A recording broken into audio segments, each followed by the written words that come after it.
ओम श्री गणेशाय नमः। नमस्कार दोस्तों, स्वागत है आप सभी का हमारे चैनल भक्ति ज्ञान में। दोस्तों, आज मैं आपको मार्गशीर्ष मास महात्म के 12वें अध्याय की कथा सुना रहा हूँ। ऋषि ने कहा, हे राजर्षि, सुनो, मैं आगे कहता हूँ। हे गरुण स्वरूप प्रभु, मैं अपना व्रत तोड़ता हूँ, आप प्रसन्न हो। विष्णु को प्रसन्न करने के लिए मैंने संयम और व्रत का सहारा लिया है। आपकी कृपा से मैं आज एक श्रेष्ठ ब्राह्मण को भोजन कराऊंगा। वर्ष पूरा होने तक इसी विधि से व्रत करना चाहिए। वर्ष पूरा होने पर बुद्धिमान भक्त को उद्यापन अर्थात व्रत का समापन करना चाहिए। यह स्मरण रखना चाहिए कि व्रत का उद्यापन आदि मध्य और अंत में होता है। जो उद्यापन नहीं करता वह अंधा और कोढ़ी हो जाता है। अतः भक्त को अपनी क्षमता और सामर्थ्य के अनुसार उद्यापन करना चाहिए। यह मार्गशीर्ष मास के शुक्ल पक्ष में 12 ब्राह्मणों को आमंत्रित करके किया जाता है, जो इस विधि के विशेषज्ञ हैं। 13 में आचार होने चाहिए, जो स्वयं भी आदेशों के विशेषज्ञ हों। उन्हें अपनी पत्नी सहित आमंत्रित करना चाहिए। व्रतकर्ता को पवित्र स्नान करना चाहिए। उसे तन और मन से शुद्ध होना चाहिए। उसे श्रद्धा रखनी चाहिए। उसे अपनी इंद्रियों पर विजय प्राप्त करनी चाहिए। आचार आदि के चरण धोकर उन्हें अर्ध वस्त्र आदि देकर उनका विधि पूर्वक सम्मान करना चाहिए। इसके बाद आचार चमकीले रंगों से चक्र, कमल या सर्वतोभद्र के आकार का एक रहस्यमय चित्र बनाते हैं। वे वहां एक घड़ा रखते हैं जो श्वेत वस्त्र से ढका होता है। यह जल कपूर और काले घृत से सुगंधित जल से भरा होना चाहिए। घड़े में 5 विभिन्न प्रकार के रत्न और 5 कोमल अंकुर डाले जाते हैं। एक तांबे के घड़े को लाल वस्त्र से लपेटकर उसके चारों ओर पुष्पमालाएं भी रखी जाती हैं। फिर इसे मंडल रहस्यमय चित्र पर रखा जाता है। हे राजन, इसके ऊपर लक्ष्मी नारायण की मूर्ति स्थापित करनी चाहिए। मूर्ति एक कार्स लगभग आधा औंस वजन के सोने की होनी चाहिए। इसमें वाहन और आयुध होने चाहिए। इसकी ऊंचाई 4 अंगुल होनी चाहिए, अथवा अपनी क्षमता के अनुसार भी इसे बनवाया जा सकता है, परंतु इसमें किसी प्रकार का आर्थिक छल कपट नहीं होना चाहिए। तत्पश्चात मूर्ति को मंडल में स्थापित करना चाहिए। व्रत को अखंड रखने के लिए 12 मासों के अधिपति भगवान की पूजा करनी चाहिए। आचार्य को मंडल के पूर्व में एक भव्य एवं शुभ शंख स्थापित करना चाहिए। हे पांचजन्य, पूर्व काल में आप समुद्र से उत्पन्न हुए थे और विष्णु ने आपको अपने हाथों से धारण किया था। आपको सभी देवताओं ने उत्पन्न किया था। आपको नमस्कार है। तत्पश्चात मंडल के ऊपर में एक ऊंची भूमि को वेदी बनाकर संकल्प के पश्चात वेदों में वर्णित वैष्णव मंत्रों के साथ हवन आहुति अर्पित करना चाहिए। उसे अपने स्थान पर भगवान विष्णु को स्थापित करना चाहिए।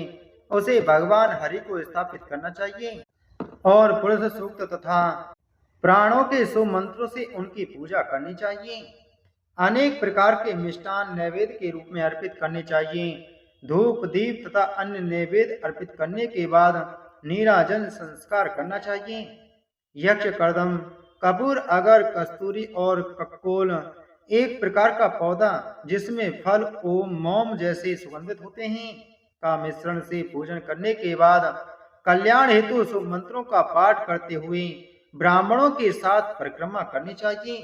तत्पश्चात ही राजन साष्टांग प्रणाम करना चाहिए। इसके बाद ब्राह्मणों को जप करना चाहिए। सबसे पहले आचार्य जप करें, उसके बाद क्रम से अन्य जप करें। जप के लिए सूक्त हैं पवमानीय, मधु सूक्त और मंडल ब्राह्मण। ब्रह्मा स्नान के बाद निम्नलिखित मंत्र दोहराएं। तेजोसी आदि, शुक्रराज आदि, वाचम आदि। फिर निम्नलिखित मंत्र भी दोहराएं। पवित्रवंतम आदि, सूर्यस्य विष्णु महस आदि। जप के अंत में उसे विष्णु को सहायक वस्तुओं सहित कलश पर स्थापित करना चाहिए।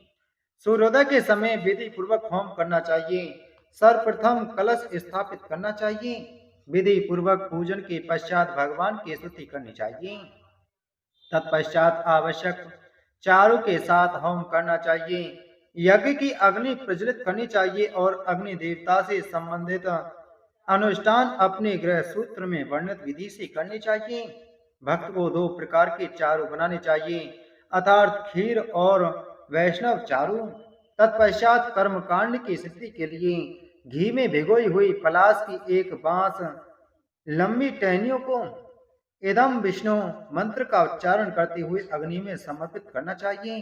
तत्पश्चात 4 बार घी लेकर उत्तम आहुति देनी चाहिए। होम की संख्या 101 होनी चाहिए। तिल के बीजों से आहुतियां उससे दोगुनी होनी चाहिए। वैष्णव होम के बाद उसे यज्ञ गृह आरंभ करना चाहिए। यज्ञोपवीत से 4 होम और तत्पश्चात तिल के बीजों से होम करना चाहिए। दोनों ही अवसरों पर स्वस्ति वाचन कल्याण हेतु पवित्र मंत्र का पाठ करके पूजा करना चाहिए। तत्पश्चात भक्त को ऋतुकों को गौ आदि तथा धन दान करना चाहिए। भगवान की प्रसन्नता के लिए ब्राह्मण को दान विधि के अनुसार दिया जाता है। एक दुधारू गाय और एक या सुंदर बैल भी अर्पित करना चाहिए। तत्पश्चात ब्राह्मणों को 13 पद भूमि के टुकड़े देने चाहिए। उन्हें वस्त्र देकर आचार्य और उनकी पत्नी को संतुष्ट करना चाहिए।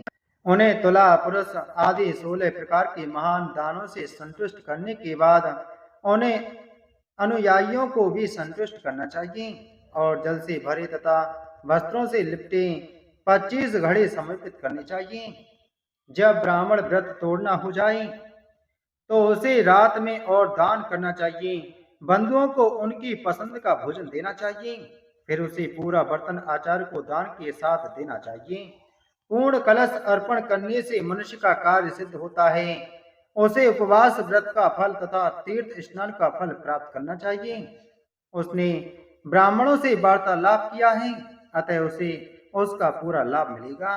यदि वह एकादशी व्रत कर चुका हो किंतु घर में पर्याप्त धन न हो तो अपनी क्षमतानुसार उद्यापन तथा अन्य अनुष्ठान करने चाहिए।